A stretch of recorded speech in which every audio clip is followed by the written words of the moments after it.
Nice. Hey, let's take a second and plug something for Extreme Couture. Kenny Florian, you're coming up March 22nd, a week from Sunday, to do a seminar, right? Yes, yeah, I'm real excited. It'll be my second or third time over in Toronto. So just real cool people out there, and I'm excited to go out there and do a seminar in that area.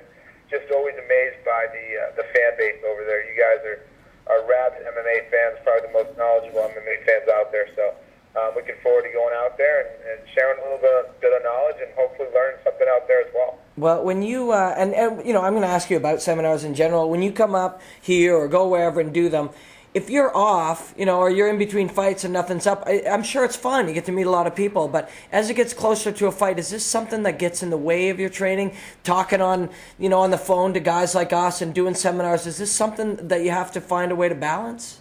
You know, I've been lucky in kind of the way that the only thing really that I knew, I didn't have much of an MMA career. I was just had a few fights, and all of a sudden I was on the Ultimate Fighter. So I've had to deal with the interviews and tons of requirements for, you know, extra stuff all the time. You know, whether it's doing interviews or doing seminars or appearances or traveling, it's just something that I've been able to deal with. And luckily I've been able to juggle things and keep things in perspective and really budget my time accordingly. So as I get closer to fights, I really don't do too many seminars. It takes too much time, too much energy, and just the traveling itself takes a lot out of me. So I try to just stay put, stay home, and just really focus on training, and that's it. So now it's kind of a fun time to get to travel around, do some seminars, and meet some new people, you know. Hey, Kenny, how do you keep up, eating properly when you're on the road and you're getting into hotel rooms, you're staying here and there? How do you access gyms and that kind of stuff? Have you kind of got like a gym in every city and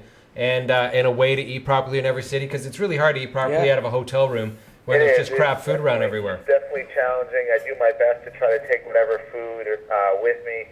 That's key, kind of planning ahead, taking some bars or shakes, whatever I can with me, something that's going to be healthy. And to kind of do my best to kind of order whatever the most healthiest thing is. But sometimes when you're on the road and you don't have a lot of time, that's not always the case. You got to cheat a little bit. So I try to do my best to balance that.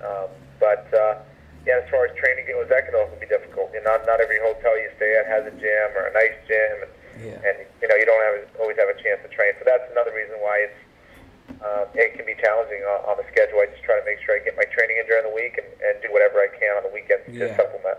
Do you train twice a day, 5 days a week? Is that standard for you? 6 days a week. I do twice a day, 6 days a week. Yeah, I take Saturdays off and train on Sunday. And on Saturdays, is that your food cheat day too? You eat some junk food and stuff? If I do a cheat meal, I try to do it on the days that I train. I'll feel guilty, so I try to do it on the day that I'll train. And And what about, like, do you? I mean, you got to live. You're a guy who's under 30 years old. You're making some money. You're being somewhat famous, to people. You have fans. Do you find some time to go out and have 7 beers and, go dancing and shit? Or does no, it's funny. I don't drink anymore. The last time I drank, I think, was a couple years ago on New Year's Eve. And I had way too many drinks, and I couldn't recover from it. I just never felt the same. I'm like, man, I'm getting old or something, or maybe I don't know how to measure my alcohol, whatever. So ever since then, I was like, man, if it's not bringing me closer to my goal, then I'm not going to drink. So I'll have maybe a drink here and there. I think the first time I had a drink in over a year, I think, was after I beat Stevenson. I had half of a vodka cranberry. Yeah, Joe probably had about 15. Exactly. I know so Joe. He probably had a glass of champagne. That was pretty much it. So, and I was probably feeling a buzz after those. That was a beautiful fight, by the way, man. It really Thanks, was. Man. So I mean, I definitely I'll go out and every once in a while and kind of hang out at the club, and that's something I like to do every once in a while. But I don't drink or. And do you find that the girls are easier pickings then when you're completely sober and they're wasted? Yeah, exactly. Yeah. Hey, who's you didn't actually finish the sentence. Yeah. So you didn't answer. You mean? Yes, exactly. You're like the lion, and you see. Are you single? Are you single, man? No. Actually, I have a girlfriend now. Yeah. Right. Okay. So never mind. I won't ask you too much about that. But not like she's watching this show. Right. That's true. Yeah. But do you have a girl that you would choke out in every city? Is there a girl that would choke out in every city? No. No. Like Joanne, you know what I'm talking about? Like when you choke a girl out and everything. Yeah. What do you do? Nah, I don't even want to go there. Hey, a couple of thoughts that I have. Do you have a favorite fighter now? Like somebody that you watch and go, man, I love what that guy does. He looks like he works hard. You know, anyone like that you're into? Oh, definitely, man. George St. Pierre is one of those guys for sure. Yeah. Anderson Silva is another one who's always getting better, constantly just improving his game, I think, and just so dangerous. I mean, you look at the guys that he's beating and finishing, it's phenomenal. Both of those guys are two guys who really stand out, on my list as far as pound for pound. So, and who's the number one fighter in the world right now, according to you? Man, after BJ Penn's demolishing of BJ Penn, I think maybe he's got the edge. Just the way I see it, it's just based on his skills, assuming everyone was the same weight, and I just think GSP right now, he's putting it together better than anybody. From his wrestling to his jiu-jitsu game to his striking game, I just think that it's phenomenal. It's amazing, and his conditioning and his strength. I just think he's got it all. He's what the fighters are going to look like standard across the board in the next 10 years. I think that they're all going to be George St. Pierre's, Well, they're going to have to be, right? Yeah, exactly. And hopefully that's the direction, and that's the direction. Do you see the sport evolving like that, where guys who are 14 right now and wrestling in high school are starting to add a little Muay Thai, and we're going to have 25-year-old monsters in 7 years?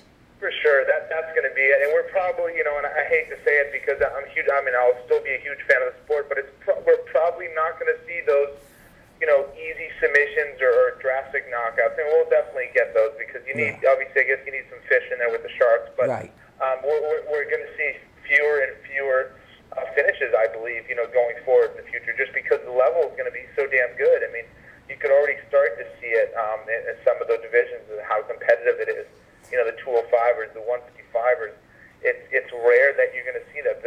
The fight, the gap is closing so quickly now, and it's all going to be that much closer, 5-10 years from now. Just a couple more things. One thing, an observation I want to make. I fight, and Jonathan's obsessed with MMA, and that means I don't fight, by the way. That means he doesn't fight.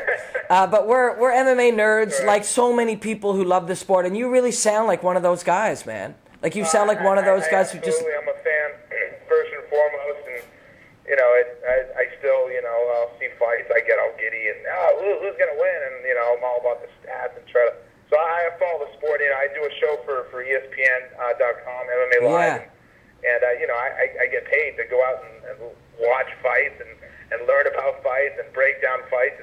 It's what I'm doing anyway. So it's phenomenal. Isn't the craziest? I have a good job. Isn't the craziest thing when you're ringside and someone's paying you to call a fight and blood lands on your notes? That's another thing too. It's awesome. Definitely. Unbelievable. Hey, I have two more things. One of them is we have Josh Barnett on the show next week, and we wondered if you could quickly think up a question that we could ask Josh Barnett from you. Anything come to mind? Oh God! Why does he hate me? Yeah. Why does he? Why does he loathe me? Does Josh Barnett loathe you? It's funny, Josh, I wish him the best of luck. He's a very good fighter, definitely a good fighter, and I think he just, he needs. I'm not sure he's used to probably taking criticism. I mean, I've taken criticism many times in my career, and you hear it from other guys breaking down. Oh shit! What happened? I think he just crapped his pants. Yeah, something bad happened. We just lost him. We could call him back after the commercial. I think we probably should. Well, we should, but super quick. Yeah, it's already. I know it is. We got to get Coach Kearns, but I want to know what just happened there. And I think anybody watching does too. Should we go to a commercial? Yeah, let's really quickly go to commercial. We're going to be right back. We may have Kenny Florian live on the show, and may not. But we are going to have Coach Kearns in the second half, which we're already into. So we're going to shut up. We'll go to commercial. You're watching No Shit MMA on thatchannel.com. We'll be right back. Welcome back to No Shit MMA. That is the world's fastest break. Wow. I don't know what happened, but I think Kenny's phone exploded. Because you know what I heard? Oh shit! Beep beep beep. That was cool. I thought it was just because I thought you had bowel problems and you had to run to the washroom. What happened, Kenny? I don't know what happened. I think I was getting a call at the same time, and I may have transferred over. Cool.